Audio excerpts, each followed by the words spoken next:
भक्तं सहगण रघुनाथान्वितं तं सजीवं साद्वैतं सावधूतं परिजनसहितं श्रीकृष्ण चैतन्य देवं श्री राधा कृष्ण पादान् सहगण ललिता श्रीविशाखान्वितांश्च यस्य प्रसादात् भगवत् प्रसादो यस्य प्रसादात् न गतिः कुतोऽपि ध्यायं स्तुवंस्तस्य यशस्त्रिसन्ध्यां वन्दे गुरोः श्रीचरणारविन्दम् नमो महावदान्याय कृष्णप्रेमप्रदायते कृष्णाय कृष्णचैतन्य नाम्ने गौरत्विषे नमः। हे कृष्ण करुणा सिन्धो दीनबन्धो जगत्पते गोपेश गोपिकान्त राधाकान्त नमोऽस्तुते। तप्त काञ्चन गौरांगी राधे वृन्दावनेश्वरी वृषभानुसुते देवी त्वं नमामि हरिप्रिये। जय रूप सनातन भट्ट रघुनाथ श्री जीव गोपाल भट्ट दास रघुनाथ এই ছে গোসাইর করি চরণ বন্দন যাহা হইতে বিঘ্ন নাশ অভীষ্ট পূরণ বাঞ্ছা কল্পতরুভ্যশ্চ কৃপা সিন্ধুভ্য এব চ পতিতানাং পাবনেভ্यो वैष्णवेभ्यो नमो नमः।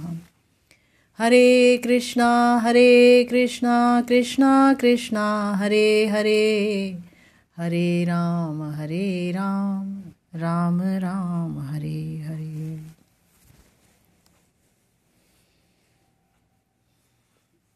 आज एक बार फिर से हम सब श्रीपाद नरोत्तम दास ठाकुर महाशय की प्रार्थनाओं का आस्वादन करने के लिए एकत्र हुए हैं।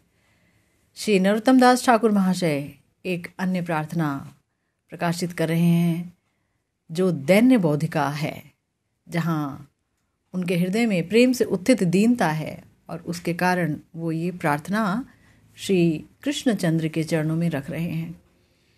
कह रहे हैं, प्राणेश्वर निवेदन ए जन करे गोविंद गोकुल चंद्र परम आनंद कंद गोपीकुल प्रिय देखो मोरे तू अप्रिय पद सेवा ए धन मोरे दीवा तुमी प्रभु करुणारो निधि परम मंगल यशे श्रवण पर सरसे कार की बकार्य नाही सीधी दारुण संसार गति विषम विषयमति तू अविस्मरण शैल भूके जर जर तनु मन अचेतन अनुकर्ण जीवन्ते मरण भेलो दुखे मोहेनो आधम जने करो कृपा निरीक्षणे दास करी राखो वृंदावने श्री कृष्ण चैतन्य नाम प्रभु मोर गौर धाम नरोत्तम लइलो शरणे। श्री ठाकुर महाशय इस दैन्य बोधिका प्रार्थना में प्रार्थना कर रहे हैं श्री कृष्णचंद्र जी के श्री चरणों में। बड़े ही दैन्य से भर करके स्वयं को संसारासक्त मानव समझ करके प्रार्थना कर रहे हैं। हमारे प्यारे गुरुदेव सुधाकर्णी का व्याख्या में कह रहे हैं कि श्रील ठाकुर महाशय ने श्री कृष्ण को प्राणेश्वर कहकर संबोधित किया है। प्राणेश्वर, क्योंकि ये जो प्राणेश्वर हैं, और श्री कृष्ण को हम प्राणेश्वर अगर कहेंगे तो कोई सोच सकता है कि अरे भाई, आपकी तो राधा स्नेहाधिका रहती है, आपकी तो रूप मंजरी जी के अनुगत्य में भावोल्लासा रहती है, जो प्रिया जी के भावों से आपकी रति उछाल मारती है, उच्छलित होती है, ऐसी रति है भावोल्लासा रति। तो आपने श्री कृष्ण को स्वतंत्र रूप से प्राणेश्वर कह दिया। कृष्ण प्राणेश्वर हो गए, राधा रानी प्राणेश्वरी हैं, तो कृष्ण प्राणेश्वर किस तरह से हुए ये समझाइए। क्योंकि आमतौर पर जो नायिकाएं हैं, जो श्री कृष्ण से मिलन चाहती हैं, वो श्री कृष्ण को प्राणेश्वर कहती हैं, तो बात समझ में आती है। लेकिन राधा किंकरी कृष्ण को प्राणेश्वर कह रही है, आखिर क्यों? तो गुरुदेव कह रहे हैं कि श्री राधा रानी किंकरी के लिए, यानी श्री राधा किंकरी के लिए कौन है? श्री राधा किंकरी के लिए जो राधा रानी है वो प्राणेश्वरी है, प्राण स्वरूपणी है, ठीक। और कृष्ण उनके ईश्वर हैं। राधा रानी हमारी प्राणेश्वरी है, प्राण है, और कृष्ण उनके ईश्वर हैं। इसलिए हमारी प्राणों के ईश्वर श्री कृष्ण, हमारे प्राणों के ईश्वर, तो इसीलिए प्राणेश्वर। तो साधारणतया राधा दासियाँ श्री राधा रानी के चरणों में ही अपनी प्रार्थनाएं ज्ञापन करती हैं, या फिर युगल सरकार के चरणों में। अकेले श्री कृष्ण से वो प्रार्थना करती नहीं आमतौर पर, लेकिन अगर वो अकेले श्री कृष्ण के चरणों में भी कोई प्रार्थना करती हैं तो वो राधा नाथ, राधा कांत, राधा वल्लभ जी के चरणों में प्रार्थना ज्ञापन करती हैं, जो राधा रानी के हैं, जो राधा रानी के वशीभूत हैं, जो राधा रानी के ईश्वर हैं। राधा रानी उनको अपना ईश्वर मानती हैं, ऐसे जो प्राणेश्वर हैं। तो ऐसे श्री राधानाथ के चरणों में प्रार्थना ज्ञापन कर रही हैं।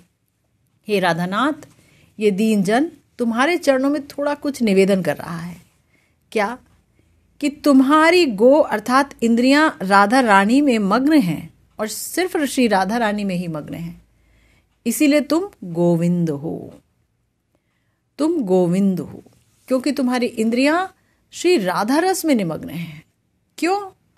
क्योंकि आपको बताया कि श्री राधा रानी श्री कृष्ण की आह्लादनी शक्ति है। श्री राधा रानी महाभाव से बनी हुई है। मादनाख्या महाभाव और मोहन महाभाव सिर्फ और सिर्फ श्री राधा रानी में है। श्री राधा रानी में समस्त भगवत परिकरों, समस्त भक्तों और समस्त भगवत कांताओं का समस्त प्रेम समाया हुआ है, और स्वयं भी प्रेममयी है। कृष्ण प्रेम से बनी हुई विग्रह है ना। सिर से लेकर के चरण तक वो सिर्फ और सिर्फ कृष्ण प्रणय विकृति हैं। तो प्रेम ही कृष्ण को आकर्षित करता है, और जहाँ श्री कृष्ण सिर्फ और सिर्फ कृष्ण प्रेम से ही बनी है, तो वहाँ कृष्ण उनके एकांत वशीभूत होंगे। इसमें कोई अचरज की बात नहीं है, एकांत वशीभूत हैं। तो आपकी इंद्रियां श्री राधा रानी में ही निमग्न हैं। श्री कृष्ण अपनी समस्त इंद्रियों से श्री राधा रस का आस्वादन करना चाहते हैं, श्री राधा के प्रेम का आस्वादन करना चाहते हैं, इसीलिए गोविंद है। या आप श्री राधा रानी की गोकुल अर्थात विरह तप्त इंद्रियों को सुशीतल करने वाले चंद्र हो, इसलिए गोकुल चंद्र हो। आपको बताया कि राधा रानी श्री कृष्ण के विरह में आकुल व्याकुल हो जाती हैं। ये कृष्ण विरह क्यों होता है? कि श्री कृष्ण की सेवा करने का मौका नहीं मिल रहा है, श्री कृष्ण की सेवा करने का पूर्ण अवसर, पूर्ण सुयोग नहीं मिल रहा है।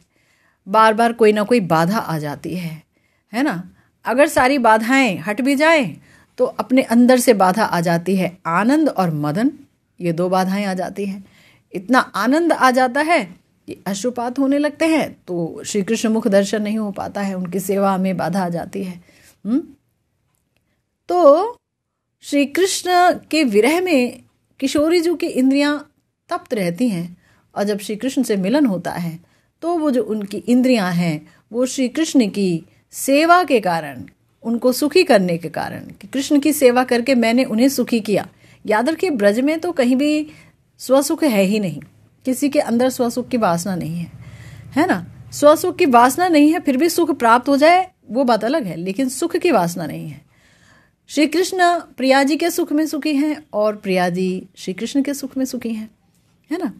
तो श्री राधा रानी की जो इंद्रियां हैं जो विरह से तप्त रहती हैं, तो उन इंद्रियों को जो सुशीतल कर रहे हैं वो चंद्र, वो गोकुल चंद्र कौन है? वो है श्याम सुंदर। श्री राधा के साथ ही तुम परम आनंद कंद या परमानंद के मूल हो, है ना। मतलब अगर श्री राधा जी के साथ नहीं हो तो सखियां कहती हैं कि बिना राधा रानी के श्री कृष्ण हमें बिल्कुल आकर्षित नहीं करते हैं, उनका सौंदर्य वैसा वशीभूत नहीं करता है जैसा कि प्रिया जी के संग में करता है, और श्री राधा रानी का सौंदर्य ऐसे वशीभूत नहीं करता है, इतना उच्छलित नहीं होता है जितना कि श्री श्याम सुंदर के साथ में होता है।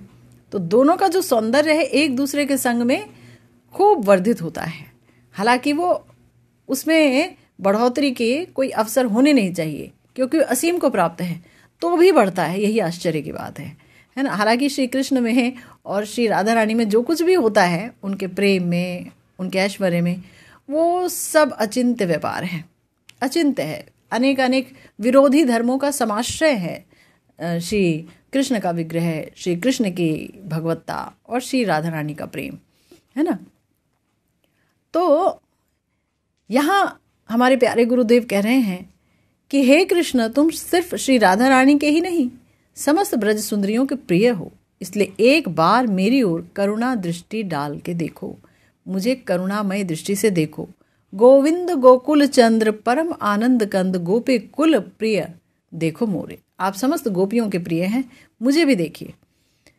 तो शीला ग्रंथकार ने इतने प्यारे संबोधनों के साथ, कितने प्यारे प्यारे संबोधन, गोविंद गोकुल चंद्र, है ना, गोपी जन, गोपी प्रिय, ये सब जो संबोधन किए उनके साथ बड़ी ही चतुराई से उन्होंने श्री कृष्ण की भी प्रयोजनीयता प्रतिपादित कर अपनी प्रार्थना उनके चरणों में रखी है ना, कि भाई आपकी आवश्यकता है और आपको मेरी आवश्यकता है, आपको भी मेरी आवश्यकता है। क्यों आवश्यकता है? देखिए, श्री कृष्ण की सारी इंद्रियां श्री राधा रानी में निमग्न हैं और राधा रानी उनकी आह्लादनी शक्ति है। ठीक, अब जो अपनी ही शक्ति है तो उसको तो कभी भी प्राप्त किया जा सकता है, अपनी ही शक्ति से शक्तिमान का तो अभेद है। लेकिन जब लीला की भूमि पर श्री कृष्ण आए हैं इस ब्रजधाम में प्रिया जी के साथ, फिर उनका जो मिलन है वो स्वतंत्र और स्वच्छंद मिलन नहीं है। वहाँ पर उन्होंने योग माया की सहायता से ब्रज सुंदरियों में परकीया भाव डाल दिया है, यानी कि अब आप परवध हुए हैं, सब खेल है, तमाशा है, ताकि जो रस निर्यास है वो बढ़े, ताकि प्रेम आस्वादन और बढ़े, प्रेम की वैचित्री और बढ़े। ये जो प्रेम जो अनुराग तक उठा होता है वो महाभाव की सीमा को प्राप्त करे, और परकीया भाव में श्री राधा रानी का जो प्रेम है और गोपियों का जो प्रेम है वो समस्त मर्यादाओं को तोड़ देता है, वो समर्थ हो जाता है लाज धैर्य इन सब को तोड़ने में भी, जो कि तकरीबन असंभव है। तो इसीलिए उनकी रति है समर्था रति। ये समर्था रति परकीय भाव के अलावा कभी भी अन्य भाव में मिल नहीं सकती, अन्य भगवत लोकों में प्राप्त नहीं है, वैकुंठ आदि में कहीं प्राप्त नहीं है। तो वो प्राप्त है ब्रज में, ब्रज में, वृंदावन में, है ना, भौम वृंदावन में भी। और गुरुदेव कहते हैं, पद्म पुराण की सहायता से बता रहे थे गुरुदेव कि वो जो है ऊपर गोलोक में वृंदावन में, वृंदावन में वहाँ पर भी परकीय भाव प्रकटित है। तो यहाँ जो परकीय भाव का उच्छाल है वो बड़ा ही अनुपम है। श्री राधा रानी में श्री कृष्ण की इंद्रियां सारी डूबी रहती हैं, वो सदा सर्वदा राधा रानी के प्रेम में विभल रहते हैं। वो कहते हैं, ना जाने आछे कतो बल राधार प्रेमे, ना जाने राधार प्रेमे आछे कतो बल, जे प्रेमे अमाय कराए विवल। हमको जो विवल कर देती हैं श्री राधा रानी अपने प्रेम में, पता नहीं कितना बल है इनके प्रेम में। तो कृष्ण की जो ज्ञान शक्ति है वो तकरीबन हार मान लेती है श्री राधा रानी के प्रेम के आगे, क्योंकि वो श्री राधा रानी के प्रेम की सीमा को समझ नहीं पाते हैं इस असीमता को समझना चाहते हैं, इस महिमा को समझना चाहते हैं, और ये भी समझना चाहते हैं कि इस प्रेम से श्री राधा रानी जो आस्वादन कर रही हैं वो वस्तुतः कैसा है। इसीलिए श्री कृष्ण महाभाव लेकर के आए प्रिया जी का गौरहरि के रूप में, ये सब जानने के लिए, ये सब रहस्य को समझने के लिए। तो लीला क्षेत्र में श्री राधा रानी श्याम सुंदर के लिए एकांत दुर्लभ है। पति का पहरा है, सास का पहरा है, ननद का पहरा है, अड़ोसी पड़ोसी का पहरा है, स्वच्छंद रूप से मिलना संभव नहीं है। प्रिया जी कुलवधू हैं, नहीं निकल सकती हैं घर से, कैसे निकलेंगी? परकीय भाव आरोपित है। याद रखिए, सारे जितने भी पति हैं गोपियों के, ये पति नहीं है, पति मन्य गोप हैं। शास्त्रों में ये शब्द आया है, पति मन्य गोप हैं, यानी कि जो पति जैसे दिख रहे हैं लेकिन पति का कोई रोल नहीं है वहां पर, है ना। वो राधा रानी को स्पर्श नहीं कर सकते, राधा रानी को देखना भी उनके लिए बड़ा दुर्लभ है। वो देखते हैं तो माया की बनी हुई गोपियों को। जब श्री कृष्ण से मिलने के लिए रास में और ऐसे भी चली जाती हैं श्री राधा जी और गोपियां, तो अपने पास ही पाते हैं मगर वो सारे गोप अपनी पत्नियों को कि वो इधर उधर ही घूम रही हैं। हालांकि वो माया की गोपियां ही देख रहे होते हैं, और माया की गोपियों का भी स्पर्श नहीं है, क्योंकि उनके अंदर वो भाव ही नहीं आता है राधा रानी के प्रति या गोपियों के प्रति। वो उनके अंदर आदर का भाव आता है। तो मगर योग माया को ये करना पड़ा, ये आस्वादन कराने के लिए, आस्वादन को असीम तक ले जाने के लिए राधा रानी को और अन्य गोपियों को, जो कि श्याम सुंदर की अपनी शक्ति हैं, आत्माराम आप्तकाम हैं, जिन्हें प्रेम से ही डुलाया जा सकता है, उन्हें प्रेम रस का आस्वादन कराने के लिए, इस अनुपम विपुल प्रेम रस का आस्वादन कराने के लिए योग माया को ये कार्य करना पड़ा कृष्ण इच्छा से। तो लीला क्षेत्र में श्रीमती जी कृष्ण के लिए एकांत दुर्लभ है। किंकरी को सेवा दान कर दें, अगर किंकरी को सेवा दे दें कृष्ण, अगर मुझे आप किंकरी बना दो प्रिया जी की, तो भाई मैं आपके साथ ये डील कर सकती हूँ कि मैं राधा रानी को आकर अभिसार के लिए लेके आऊँगी। राधा रानी भी आपकी सेवा के लिए व्याकुल हैं, आप भी राधा रानी से मिलने के लिए, उनकी सेवा ग्रहण करने के लिए व्याकुल हैं। मिलाएगा कौन? वो तो जो है सास ससुर और सबके कैद में है एक तरीके से, गुरुजनों के उपस्थिति में तो वो निकल नहीं सकती हैं, बड़ी मुश्किल है। तो ये गोपियाँ ही, ये किंकरियाँ ही किसी तरह से मिलाएंगी। तो इसीलिए कह रही हैं कि किंकरी को सेवादान कर दीजिए तो दासी गोविंद की वो सुदुर्लभ वस्तु उन्हें समर्पित कर सकती है, सुदुर्लभ वस्तु समर्पित कर सकती है। देखिए, राधा रानी को पाकर ही श्री कृष्ण परम प्रसन्न है। अगर कोई सोचे कि हम जो है श्री कृष्ण की भोग्या बन जाएं और प्रसन्नता प्रदान करें, तो यह संभव नहीं है, असंभव है। जीव वहां तक पहुंच ही नहीं सकता है। जीव जो है वो दास पद तक पहुंच सकता है। जीवेर स्वरूप हो कृष्णेर नित्य दास है, और वहां पहुंच के करेगा भी क्या, क्योंकि कोई आस्वादन नहीं दे पाएगा कृष्ण को। कृष्ण का आस्वादन तो सिर्फ अपनी आह्लादनी शक्ति में ही है, अपनी शक्ति में ही है। उनकी शक्ति जो कि इस समय श्री राधा रानी के रूप में परकीय भाव में लीला कर रही हैं, उनको उस लीला में जाकर के उनकी किंकरी के रूप में श्री श्याम सुंदर से मिलन कराना, अभिसार कराना। तो इसीलिए बताया कि फिर समय विशेष पर कुंज अभिसारिका, कुंज में ले जाना। रात्रि अभिसार है, दिवस अभिसार है, जब जब जाना है तो प्रिया जी को ले जाना। बंसी बज गई और राधा रानी व्याकुल हैं, लेकिन घर से तो निकल नहीं सकते, तो अब कैसे ले जाएंगे किशोरी जी को? उनकी व्याकुलता कि मैं कृष्ण सेवा के लिए व्याकुल हूं, कैसे समाप्त होगी? तो इसमें है परम दक्ष सुदक्ष हमारी किंकरियां। देखिए, निकुंज यूनो रतिकेली सिद्धे या याली भिर युक्तिर अपेक्षणीया तत्राति दाक्षात अतिवल्लभस्य, है ना, कि हमारे जो गुरु वर्ग हैं वो कैसे हैं? हमारे गुरु वर्ग जो हैं वो निकुंज विद्या में बड़े ही कुशाग्र हैं।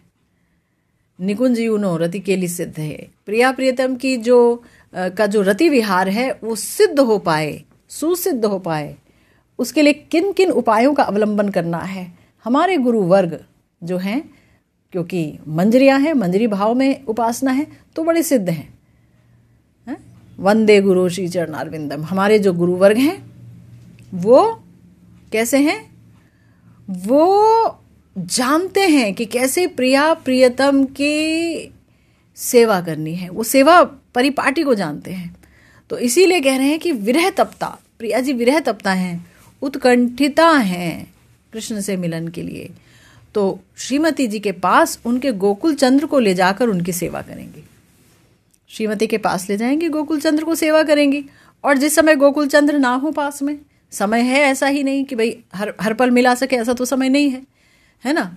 कभी विश्राम का समय है, कभी घर में अभी पकवान बनाएंगी, श्री कृष्ण के लिए ले जाएंगी, या वापस आ गई हैं, बाद में लीला हो गई। तो बीच में जो उनकी विरह तप्त इंद्रियां हैं उनको भी सांत्वना देती हैं जो किंकरियां हैं। तो कैसे सांत्वना देती हैं? कृष्ण प्रसंग सुना सुना के। इसे कहते हैं प्रसंगात्मक सेवा। जहाँ पर वो प्रिया जी की सेवा अपने हाथों से करती हैं मंजरियाँ, वहीं पर वो अपने मुख से ज़्यादा सेवा करती हैं। हाथों से तो करती ही हैं, लेकिन मुंह से ज़्यादा सेवा करती हैं प्रिया जी की। और इसीलिए वरदान मांगती हैं श्री कृष्ण से कि मैं आपकी जो रूप माधुरी, गुण माधुरी है, उसकी एक कणिका भी मेरे जीवा में उभर जाए तो मैं वो सुना सुना करके प्रिया जी की सेवा कर सकूं। देखिए, बहुत अच्छी तरह से ये बात बताई है श्री बिल्वमंगल ठाकुर ने श्री कृष्ण कर्णामृतम में। कमनीय किशोर मुग्ध मूर्ते है कल वेणु क्वणितादृतान नेन्दोह मम वाची विजृंभताम मुरारेर मधुरिम्णः कणिकापि कापि कापि। बड़ी ही सुंदर व्यक्ति है ये, बड़ी ही सुंदर अभिव्यक्ति है, जहाँ पर हमारे श्री लीला शुक कह रहे हैं, श्री बिल्वमंगल ठाकुर कह रहे हैं, ध्यान से सुनिए। कह रहे हैं कि जो कमनीय हैं और नव किशोर है, जिनका श्री कृष्ण सदा सर्वदा नव यौवन युक्त रहते हैं, नव किशोर युक्त रहते हैं। प्रिया जी भी वैसे ही रहती हैं सदा सर्वदा। कहीं वर्णन आ रहा था कि तकरीबन 15 वर्ष और कुछ महीने श्याम सुंदर की उम्र है और 14 वर्ष और कुछ महीने राधा रानी की उम्र है, और ये नित्य है। तो उसमें भी वो एकदम अनुपम किशोर वयस उनको मिलता है। तो सब सोचते हैं ब्रजवासी कि राजा महाराजा के बच्चे हैं, नंद बाबा तो राजा है, वृषभानु राजा हैं, तो उनके बच्चे हैं, तो अच्छे से खाता पीता घर है, इसलिए ये इतने बड़े हो गए। 15 वर्ष में इतने सुंदर, ऐसा लगता है कि एकदम जवान, है ना, जवानी से थोड़ा सा दूर। तो ऐसा रूप, लावण्य, और आम आदमी की तरह तो है नहीं ना, वो तो तत्व ही अलग हैं, वो तो अप्राकृत काम है। ऐसे नवकिशोर युक्त जो उनकी मूर्ति है, जो श्री विग्रह है, वो इतना कमनीय है कि उनकी उस मूर्ति का दर्शन कर त्रिभुवन मुग्ध होता है। उस मधुरता का वर्णन कोई कर ही नहीं सकता है। और फिर उनका मुखचंद्र कैसा है? मधुर अस्फुट, मंद मंद वेणु की सुधा धारा से परिलुप्त है। वेणु बजा रहे हैं और बहुत मधुर मधुर निनाद है। लगता है मानो मेघ जो है वो हल्के हल्के हल्के गरज रहे हो, हैं। और वो सुधा धारा है, सुधा धारा, वो वेणु नहीं है, वो वेणु की सुधा धारा है, जो बड़े बड़े लोगों का मन हर लेती है। जो कहते हैं अंड को भेद करके, यानी कि इस ब्रह्मांड के समस्त आवरणों को भेद करके ऊपर चली जाती है। ऊपर के लोगों में जितने भी निवासी हैं और जितने भी भगवत परिकर हैं और भगवत स्वरूप भी हैं, उन सबको आनंदित कर देती है, मन मोह लेती है। आपने सुना है ना। और यहाँ पर तो क्या नहीं होता, सारी ब्रज सुंदरियाँ क्योंकि विशिष्ट रूप से कृष्ण प्रेम से युक्ता हैं, वो सब की सब महाभाव स्वरूपणी। तो श्री कृष्ण की वेणु श्री कृष्ण के वेणु रव का जो पूर्णतम आस्वादन है वो वही करते हैं, है ना। और सबसे ज़्यादा आस्वादन और सबसे ज़्यादा विवल होते हैं किशोरी जी। तो कहते हैं कि ऐसा मुखचंद्र है जो कि वेणु के सुधा धारा से परिलुप्त है। तो उन्हीं मुरारी श्री कृष्ण के माधुर्य की, उन्हीं मुरारी श्री कृष्ण के माधुरी की, उनकी मधुरिमा की क्षुद्रतम कणिका मात्र ही सही, सारा नहीं कह रहे हैं, क्षुद्रतम कणिका मात्र ही सही, वो मेरे जिह्वा पर स्फुरित हो, वो मेरे जीवा पर स्फुरित हो। मतलब कि पूरा नहीं, थोड़ा अल्प, अल्प का भी जो अल्प होता है और एकदम बहुत ही लेश होता है, बहुत ही कम कम, वो होता है कणिका, है ना। वो होता है कण का भी, कण के भी कई भाग कर दें तो अंतिम जो है कणिका, वो भी पर्याप्त है। वही मेरे जिह्वा पर स्फुरित हो ताकि मैं श्री जी की सेवा कर सकूं, किशोरी जी को कृष्ण प्रसंग सुना सुना करके जो है मैं प्रसन्न रख सकूं। क्योंकि कृष्ण कृपा के बगैर तो जिह्वा पर कभी भी कृष्ण कथा उदित हो ही नहीं सकती है। यही हम सुनते चले आ रहे हैं, अपने शास्त्रों से यही जानते चले आ रहे हैं। जिस पर कृपा होगी वो आस्वादन कर सकता है और करा सकता है। तो राधा रानी की सेवा के लिए कृष्ण माधुरी भाषा में थोड़ा बहुत तो व्यक्त करना ही होगा। हालांकि कृष्ण माधुरी भाषा से अतीत है ना। मतलब अगर कोई मूक है, गूंगा है, अगर वो कोई मीठा खा लेता है तो वो अपनी भाषा में व्यक्त नहीं कर सकता है। ऐसे ही जो कृष्ण माधुरी चख लेता है वो बोल नहीं सकता। और किंकरियां तो युगल माधुरी चखती हैं तो भरी रहती हैं, समय समय पर इतना भरी रहती हैं वो तो। लेकिन तो भी उनकी इतनी दक्षता है, वो 64 कलाओं में सुसंपन्ना है कि उनके श्रीमुख से जो है वो युगल माधुरी निकलती है, कृष्ण माधुरी निकलती है।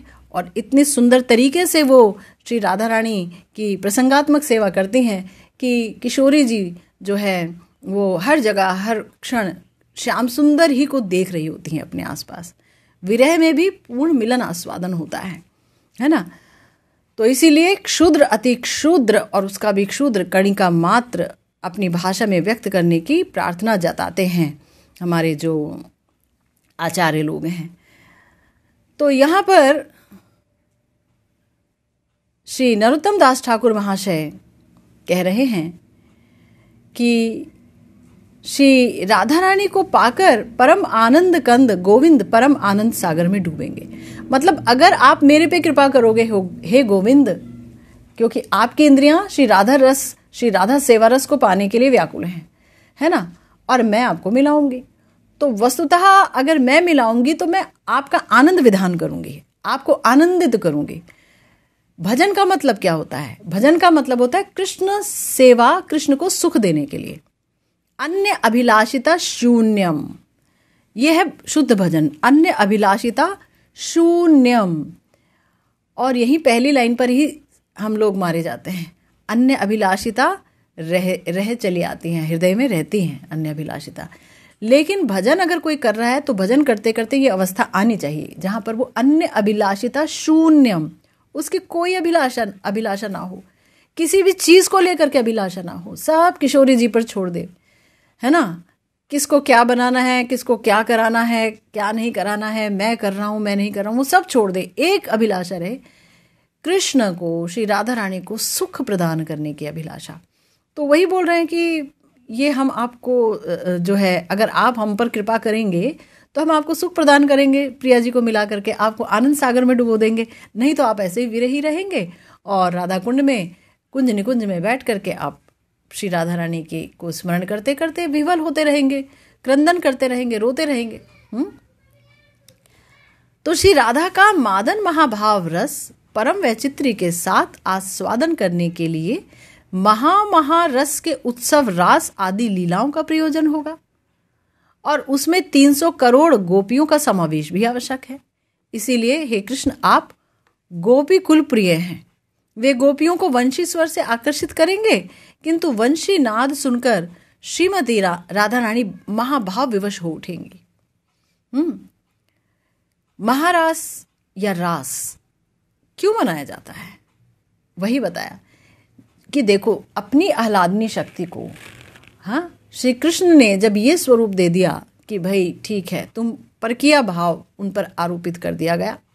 तत्वतः तो कोई परकीय है नहीं, कृष्ण की अपनी शक्ति है, कृष्ण का अंश है वो, कृष्ण के अंदर ही रहती हैं, शक्ति और शक्तिमान का अभेद है। किंतु तथापि रस के आस्वादन के लिए, रस की वैचित्री के आस्वादन के लिए परकीय भाव दे दिया गया।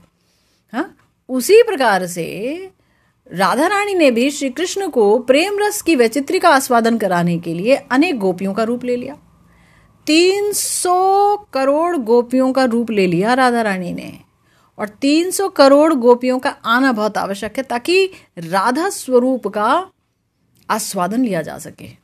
वो कैसे होगा? वो रास से होगा, और रास में समस्त गोपियों का समावेश होना बहुत ज़रूरी है ना। तो क्यों होना ज़रूरी है? क्योंकि वो उस रास के जरिए श्री राधा रानी का जो मादन महाभाव रस है उसकी परम वैचित्री के साथ, यानी अनेक तरंगे उठेंगी, क्योंकि सारी की सारी गोपियां तो राधा रानी ही है, और राधा रानी के अंदर है मादनाख्या महाभाव जो किसी अन्य गोपी में नहीं है। तो उसकी वैचित्री उठेगी, तब उसकी अनेक प्रकार के वैरायटी जो है, जो वैचित्री विभिन्न तरंगे हैं, वो तब उठेंगी जब विभिन्न प्रकार की गोपियां साथ में होंगी। तो इसीलिए इन लीलाओं का प्रयोजन इसीलिए किया गया, इन लीलाओं की जरूरत इसीलिए पड़ी है ताकि श्री राधा रानी का सम्यक रूप से उनकी सेवाओं का आस्वादन किया जा सके, रस निर्यास किया जा सके श्याम सुंदर द्वारा।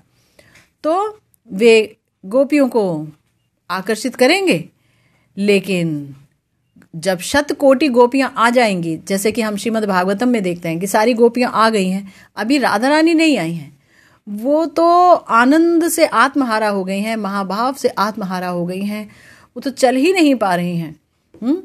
उनका सब कुछ विपर्य हो गया है, वो कहाँ क्या पहन रही हैं, कैसे जाएंगी, क्या नहीं होगा, है ना, मूर्छित हो रही हैं बारंबार बंसी की ध्वनि सुन करके, इसीलिए आने में देरी हो गई है। और वैसे भी बहुत मंथर गति है उनकी, क्योंकि वो उस आनंद के भार को वहन करते हुए आ रही हैं। वो एकदम कृष्ण सेवा की आकांक्षा से इतनी ज़्यादा भर जाती हैं कि वो चल भी नहीं पाती हैं। कृष्ण को सुखी करने की जो उनके अंदर आकांक्षा पैदा हो जाती है, उससे उनकी गति और भी मंथर हो जाती है।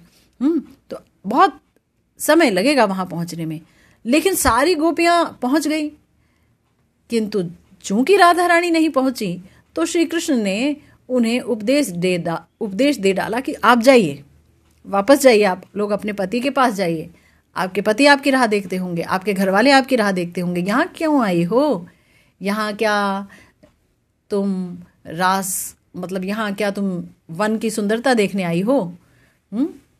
आज सुंदर चांद निकला है, उसकी चांदनी में ये वन्य प्रदेश देखने आई हो? तुम्हें क्या हिंसक पशुओं से डर नहीं लगता? तुम्हें बदनामी का डर नहीं है? अरे तुम्हारा कुछ हो या ना हो, मेरे बारे में तो सोचो, लोग क्या कहेंगे? बहुत कुछ सुना डाला। पति के पास जाकर के उनकी सेवा नहीं करोगी तो दोष लगेगा, और कितने प्रकार के दोष गिना डाले। लेकिन जब श्री किशोरी जी, हमारे गोस्वामी वर्ग व्याख्या करते हैं, जब किशोरी जी आई तो श्री कृष्ण आत्महारा हो गए। तो इसीलिए कह रहे हैं कि राधा बिना रास लीला नाही भाए चित्ते। कृष्ण क्या है? गोकुल प्रिय हैं। गोपियों द्वारा विहार विलास आदि की कामना करने पर भी अगर श्री राधा जी नहीं है वहाँ पर, तो फिर रास लीला में कोई आनंद नहीं है श्री कृष्ण को, क्योंकि किशोरी जी श्री रास लीला की मूल स्तंभ हैं। उन्हें आस्वादन करने के लिए ही रास है। अन्य गोपियां उस महारास क्रीड़ा के उपकरण मात्र हैं, उपकरण हैं, उपकरण मात्र हैं। जैसे कि आस्वादन तो करना है भात का, दाल का, सब्जी का, पापड़ का, ये सारी चीज़ें मिला दिया, लेकिन अगर कोई चम्मच से खा रहा है उसको, तो चम्मच एक उपकरण मात्र है। अगर कोई सोचे नहीं चम्मच का आस्वादन हो रहा है, नहीं, उसमें जो चीज़ रखी है उसका आस्वादन हो रहा है, ठीक है ना, चम्मच का आस्वादन नहीं है, वो तो एक उपकरण है। इसीलिए ये जो 300 करोड़ गोपियां हैं वो उपकरण मात्र हैं प्रिया जी का रस आस्वादन करने के लिए, उनका प्रेम रस आस्वादन करने के लिए। तो श्री राधा दासी क्या कर रही हैं? राधा दासी ने देखा कि कृष्ण की मुरली सुन करके किशोरी जी तो एकदम भाव विवश हो गई हैं, उनसे अब कोई कार्य नहीं हो रहा है। वो इतनी भाव विवश हो गई कि अब मूर्छा आए जा रही उन्हें। तो उनको शुद्ध बुद्ध दिलाती हैं, उनको संज्ञा ज्ञान कराती हैं ये राधा किंकरियाँ। उनकी भाव विविशता दूर करती हैं और सोचती हैं कि आपको रास स्थली में ले जाकर श्री कृष्ण की रसास्वादन की वासना पूरी करनी होगी। तो उनको संज्ञा ज्ञान करा करके और उनको अभिसार करा रही हैं ये श्री राधा रानी की किंकरियाँ। गुरुदेव कहते हैं कि ये किंकरियाँ, ये दासियाँ अन्य रस में जो दास दासी होते वैसे दासी नहीं है ये राधा किंकरियां, इनका जो दास्य है ये सखी मिश्रित दास्य है, यानी कि ये हैं तो सखियां पर ये दासी बनकर प्रसन्न है। राधा रानी से हास परिहास भी होता है इनका, ऐसा नहीं होता जो आम जीवन में जो दास दासियां होते हैं नौकर चाकर, तो वो हाथ जोड़ के खड़े रहते हैं, कोई आज्ञा देगा तो हम कार्य करेंगे ना। ये तो सेवा कार्य में सुनिपुणा होती हैं, श्री राधा जी से परिहास भी कर लेते हैं। और तो और ये कहते हैं हमारे गुरुदेव कि ये श्री राधा रानी से अगर अभिन्न देहा अभिन्न प्राणा है तो साथ साथ में ये उनके विलास के आवेश की मूर्ति भी हैं, ये युगल आवेश की मूर्तियां हैं ये किंकरियां। प्रिया प्रियतम यदि निवृत्त निकुंज में विहार कर रहे होते हैं तो वहां कोई गोपी नहीं जा सकती, अन्य गोपी, लेकिन ये जो है किंकरियां जा सकती हैं। और किंकरियों को देख करके प्रिया प्रियतम को कोई संकोच नहीं होता है। क्यों? क्योंकि उसको देख करके उन्हें उनके विलास का आवेश और बढ़ जाता है, क्योंकि उन्हें लगता है कि ये हमारे आवेश की ही मूर्ति है जो सामने खड़ी है। इतना अपनापन है किंकरियों से। देखिए महाप्रभु ने क्या दिया है कलिहत जीव को, छोटी वस्तु दी है क्या, बहुत बड़ी वस्तु दे दी है ना। हमारे अंदर अयोग्यता है, बात अलग है, देनहार के देने में कोई कमी नहीं है। तो उन्होंने मतलब, तो ये जो किशोरी जी की ये जो किंकरियां हैं, ये अगर प्रिया प्रियतम के चरण भी संवाहन करती हैं तो उनकी शैया पर बैठ करके अपने हृदय पर उनके चरण धारण करके और वो चरण जो है वो दबाती हैं, संवाहन करती हैं। कभी कोई दासी बैठ सकती है मालिक मालकिन के बिस्तर पर, असंभव। लेकिन ये जो हमारी किंकरियां हैं, ये जो रूप मंजरी आदि किंकरियां हैं, वो जो है उसी शैया पर बैठ जाती हैं और प्रिया प्रियतम के चरण संवाहन करती हैं। इसीलिए कह रहे हैं श्री नरोत्तम दास ठाकुर महाशय कि गोपी कुल प्रिय, आप तो सभी गोपियों के प्रिय है, एक बार मुझको देखो, एक बार मेरे प्रति अपनी करुणा दृष्टिपात करो। तो इसके पश्चात अपना निवेदन श्री पाद पद्मों में ज्ञापन करते हैं। क्या निवेदन ज्ञापन कर रहे हैं? तुआ प्रिय पद सेवा ऐ धन मोरे दिबा, तुम्ही प्रभु करुणारो निधि, परम मंगल यशे श्रवण परस रसे, कार की बा कार्य नहीं सिद्धि। हा राधानाथ, अपना प्रिय पद सेवा रूपी धन मुझे दे दो। यद्यपि ये अति सुदुर्लभ वस्तु है, तथापि तुम करुणा सिंधु हो, मुझे मेरी प्रार्थित वस्तु तुम अवश्य ही दोगे। करुणा की बात आती है ना कि कृष्ण करुणा सिंधु हैं, तो फिर अपनी अयोग्यता की बात व्यक्ति भूल जाता है। जहाँ करुणा ही करुणा बरस रही है तो वहाँ मुझ पर करुणा का लेश मात्र भी नहीं बरसेगा, ऐसा हो नहीं सकता है, अवश्य बरसेगा, है ना। तब क्या होता है? तब कहते हैं कि प्रभु तुम्हारी साक्षात करुणा की बात तो दूर, भाई भगवान कहते हैं करुणा करने के लिए मैं तुमसे मिलूंगा, तुम्हारे पास आऊँगा तब तो करुणा करूँगा। अगर भगवान ये कहें तो भक्त कहता है, श्रीपद नरोत्तम दास ठाकुर महाशय कह रहे हैं और उनके भावों को हमारे गुरुदेव कह रहे हैं कि आपकी साक्षात करुणा की बात तो दूर है, अगर आपके मंगलमय यश, आपकी लीला, आपके गुण की कथाओं का अगर कानों से कोई स्पर्श भी प्राप्त कर ले तो भी उसे पूर्ण रस का आस्वादन प्राप्त हो जाता है, यानी अति चमत्कारित्व पूर्ण आनंद मिलता है। और जब ऐसा होता है तो उसी से श्रोता का जो इच्छित कार्य है, अभिलषित कार्य है, जो चाहता है वो भी सुसिद्ध हो जाता है। तो वो कैसे होता है? वो प्रिय पद सेवा कैसे मिलती है? ये धन कृष्ण कैसे देते हैं? और जो है किंकरी किस प्रकार से श्री कृष्ण के चरणों में प्रार्थना करके युगल सेवा प्राप्त करती है, इन सब बातों पर चर्चा करेंगे हम, श्रीमन महाप्रभु ने चाहा तो। इसी के साथ आज की भागवती कथा का यही विश्राम होता है। जय जय श्री राधे श्याम। श्री गुरु निताय गौर सीतानाथ प्रेमानंदे। हरि हरि।